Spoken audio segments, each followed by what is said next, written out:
بسم اللہ الرحمن الرحیم الحمدللہ رب العالمین وصلی اللہ علی محمد وآلہ الطاہرین ولعنۃ اللہ علی اعدائهم اجمعین الی قیام یوم الدین۔ ایک جملہ جو بعض دفعہ منسوب کیا جاتا ہے امام جعفر صادق علیہ السلام سے، اور وہ جملہ ہے کل یوم عاشورا وکل ارض کربلا۔ تو ہم بتاتے چلیں کہ یہ امام جعفر صادق علیہ السلام سے نقل نہیں ہوا، اور نہ فقط یہ کہ امام جعفر صادق علیہ السلام سے نقل نہیں ہوا، بلکہ کسی بھی امام سے یا معصوم سے نقل نہیں ہوا، اور ہماری کسی بھی روایتوں کی کتاب میں یہ جملہ موجود نہیں ہے۔ اب ممکن ہے کوئی سوال کرے کہ اگر کوئی ایسا کہہ دے تو گناہ ہے؟ ہاں، اگر کوئی ایسا کہہ دے کل یوم عاشورا کل ارض کربلا اور امام سے منسوب کرے ہماری اس گفتگو کو سننے کے بعد، تو قطعاً گناہ گار ہوگا، اور اگر روزے کے عالم میں کہے گا تو اس کا روزہ بھی باطل ہو جائے گا۔ لیکن اگر کوئی کہتا ہے اس عنوان سے کہ ایک مومن کی کیفیت یہ ہونی چاہیے کہ دین کی خدمت کے لیے اور دین کی بقا کے لیے ہر وقت اور ہر روز تیار رہے، اور اس کی یہ کیفیت ہو کہ میں کربلا میں کھڑا ہوں امام حسین کی نصرت کے لیے، اور آج روز عاشور ہے، تو اس کیفیت کو بیان کرنے کے لیے اگر ایسا کہا جائے تو کوئی حرج نہیں ہے، لیکن اس کو محاورتاً ہی استعمال کیا جائے، اس کو حقیقت پر مبنی قرار نہ دیا جائے، لیکن جو اصل موضوع ہے اس کو امام سے منسوب نہ کیا جائے۔ روایات میں ہم دیکھتے ہیں کہ جب امام حسین علیہ السلام کی ولادت ہوئی تو رسول اللہ صلی اللہ علیہ وسلم کو مخصوصاً اللہ سبحانہ وتعالی نے جناب جبرائیل کے ذریعے سے باخبر کیا شہادت امام حسین کے بارے میں، کربلا کے بارے میں خود، اور روز عاشور کے بارے میں۔ رسول اللہ صلی اللہ علیہ وسلم نے گریہ فرمایا، مولا امیر المومنین نے گریہ فرمایا، جناب سیدہ نے گریہ فرمایا، اور اس موضوع کو ہم بہت تفصیل سے اس پر ڈسکس نہیں کر رہے کہ کیا کچھ ہوا۔ اور جب امام حسین شہید ہوئے تو جناب حضرت ام سلمہ صلوات اللہ وسلامہ علیہا نے عاشور کے دن ظہر کے بعد جب وہ آرام فرما رہی تھیں تو رسول اللہ صلی اللہ علیہ وسلم کو خواب میں دیکھا کہ ان کے بال بکھرے ہوئے ہیں اور سر پر دھول ہے اور آنکھوں سے آنسو جاری ہیں۔ تو جناب حضرت ام سلمہ نے گھبرا کر سوال کیا کہ آپ کی کیا کیفیت ہے؟ تو آپ نے فرمایا کہ میرے حسین کو کربلا میں قتل کر دیا۔ رسول اللہ صلی اللہ علیہ وسلم نے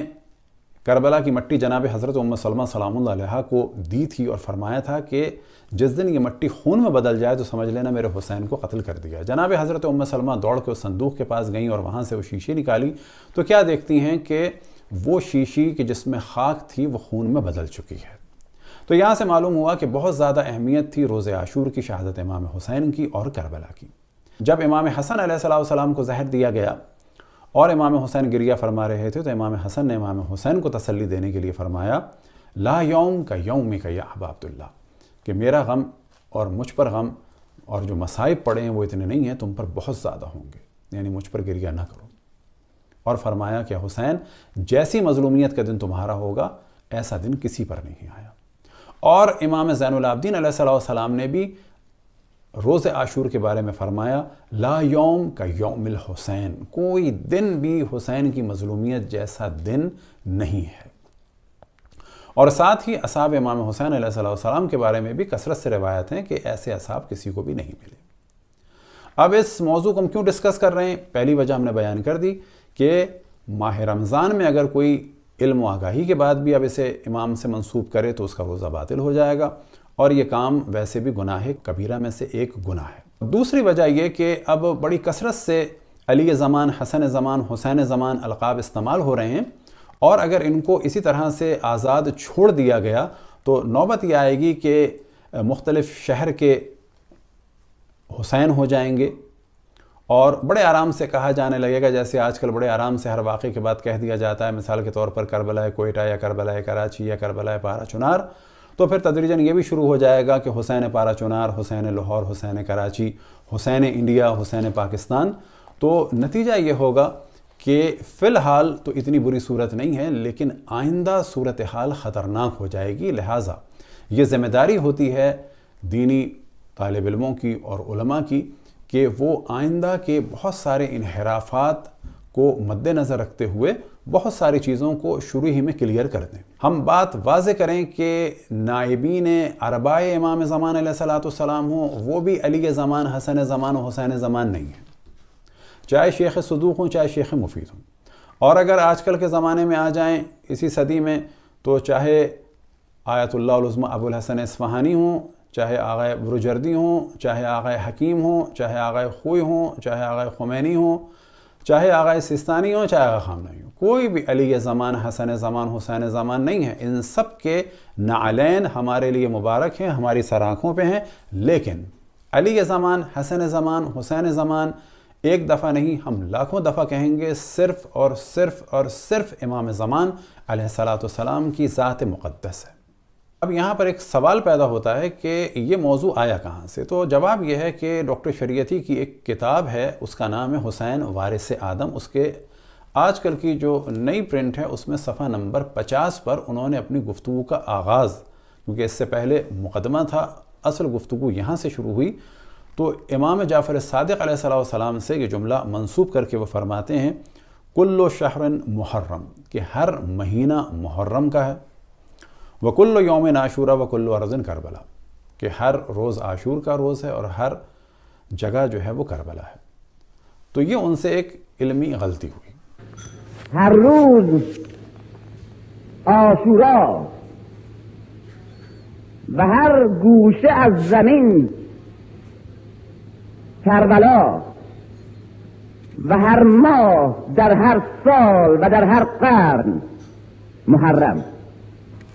این سخن امام صادق ہے۔ اور یہ ذہن میں رہے کہ وہ کوئی بہت بڑے ریسرچ اسکالر نہیں تھے، اور جو ان کا ڈاکٹریٹ تھا وہ بھی در حقیقت ایک کتاب تھی جس کا نام ہے فضائل بلخ، صفی الدین بلخی کی۔ اس کتاب کو انہوں نے جو 155 صفحے کی تھی اس کا ترجمہ کیا تھا فارسی سے فرینچ میں، اور اس کتاب کے ترجمے کی وجہ سے ان کو فرانس یونیورسٹی سے، سوربن یونیورسٹی سے ڈاکٹریٹ کی ڈگری ملی تھی۔ اور یہ کام عموماً بعض یونیورسٹیز کراتی ہیں اپنے علمی خزانے کو بڑھانے کے لیے، کہ مختلف لوگوں کو مختلف مقالوں اور کتابوں کے ترجمے کا کام دیا جاتا ہے۔ اصل میں ڈاکٹر شریعتی، کہ اللہ ان کے درجات بلند فرمائے، وہ خطیب تھے، اور یہ ذہن میں رہے کہ ایک خطیب اور ایک شاعر کی گفتگو میں بعض دفعہ مبالغہ بھی ہوتا ہے۔ تو غرض یہ کہ پہلی دفعہ انہوں نے اسے نقل فرمایا۔ اب آپ کے سامنے فرانس یونیورسٹی کا 1961 کا وہ لیٹر ہے کہ جس میں ایرو بنا ہوا ہے کہ فضائل بلخ جو ہسٹری کی کتاب ہے اس پر ان کو کام کرنے کے لیے دیا گیا تھا، اور اس کے بعد 63 میں ان کو فرانس کے سفارت خانے سے فارسی میں بھی ان کے ڈاکومنٹ کا ٹرانسلیشن ہوا، اور پھر آپ کے سامنے فرینچ میں بھی ہے۔ ضمناً بتاتے چلیں کہ ڈاکٹر شریعتی کا جو اصل نام تھا علی شریعتی مزینانی تھا، مزینان ان کے علاقے کا نام ہے۔ اب کیونکہ اس زمانے میں آج کل کے بعض بڑے علماء اس زمانے کے نوجوان تھے، اور وہ سن چکے تھے ڈاکٹر شریعتی سے، اور انہوں نے بھی دقت نہیں کی، اور انہی کی سنی ہوئی بات کو انہوں نے آگے نقل کر دیا۔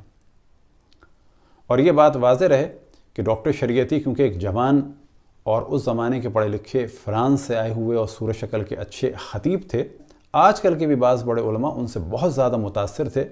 اور ابھی بھی ان کی زبان سے بعض دفعہ انہی کے نظریات بغیر کسی تحقیق کے زبان سے جاری ہو جاتے ہیں۔ دعا ہے کہ خداوند تبارک و تعالیٰ ان کے درجات کو بلند سے بلند فرمائے۔ تو اس بات کو ہم نے کلیئر کر دیا کہ ڈاکٹر شریعتی در حقیقت ایک بہترین خطیب تھے، کہ جو بہت ہی زیادہ مترادف الفاظ کا استعمال کرتے تھے، اشعار کا استعمال کرتے تھے، اور بہترین گفتگو فرماتے تھے، اس میں کوئی شک نہیں۔ اسی قسم کا موضوع بعض عرب شعراء نے بھی اپنی شاعری میں بیان کیا ہے، لیکن بالکل اس طرح سے نہیں، تھوڑا سا مختلف طریقے سے۔ اس میں سے پہلا شعر ہے شرف الدین محمد بن سعید بویسری کا، اور ان کا ایک ہے قصیدہ بردہ شریف کے جو بہت ہی مشہور و معروف ہے، ایک اور ان کا قصیدہ ہے اور وہ ہے قصیدہ حمزائیہ۔ اور اس میں ایک شعر ہے کل یوم وکل ارض لکربی منہم، اور بعض جگہ ہے فیہم کربلا و عاشورا، کہ میرا کرب ان کے لیے یعنی اہل بیت کے لیے ایسا ہے کہ ہر روز میرے لیے عاشورہ ہے اور ہر زمین میرے لیے کربلا ہے۔ یہ اپنے لیے فرما رہے ہیں کہ میرے لیے ہر روز روز عاشورہ ہے اور میرے لیے ہر زمین زمین کربلا ہے۔ دوسرا ایک شعر ایک شیعہ شاعر کا ہے اور ان کا قصیدہ ہے قصیدہ رعیہ، اور ان کا نام تھا عبد الحسین عاصم، اور یہ عالم دین بھی تھے اور مجتہد بھی تھے اور شاگرد تھے آیت اللہ العظمیٰ مہدی بحر العلوم کے۔ ان کا شعر ہے كأن كل مكان كربلاء لدي عيني وكل زمان يوم عاشورا، کہ اہل بیت کے غم میں میری کیفیت ایسی ہے کہ ہر جگہ کربلا، اور میری آنکھیں ایسی ہیں کہ ہر روز عاشورا۔ تو انہوں نے بھی یہ نہیں کہا کہ ہر زمین کربلا ہے، یعنی اپنی کیفیت بیان کر رہے ہیں۔ تو یہ تھی مختصر سی گفتگو اس جملے کے بارے میں کہ جو منسوب کیا جاتا ہے معصومین علیہ السلام سے، اور ہم پہلے بھی توجہ دلا چکے کہ یہ غلطی سے منسوب کر دیا ڈاکٹر شریعتی نے۔ یہ ہماری کسی بھی کتب روائی میں، کسی بھی روایت ہوئی کتاب میں نہ صحیح حدیث کی صورت میں ہے، نہ ضعیف حدیث کی صورت میں ہے۔ دعا ہے کہ خداوند تبارک و تعالی ہم سب کو اپنے رسول، اپنے حجتوں، خصوصاً امام زمان علیہ السلام کی معرفت اور اطاعت کی توفیق عطا فرمائے۔ وصلی اللہ علی محمد و آلہ الطاہرین۔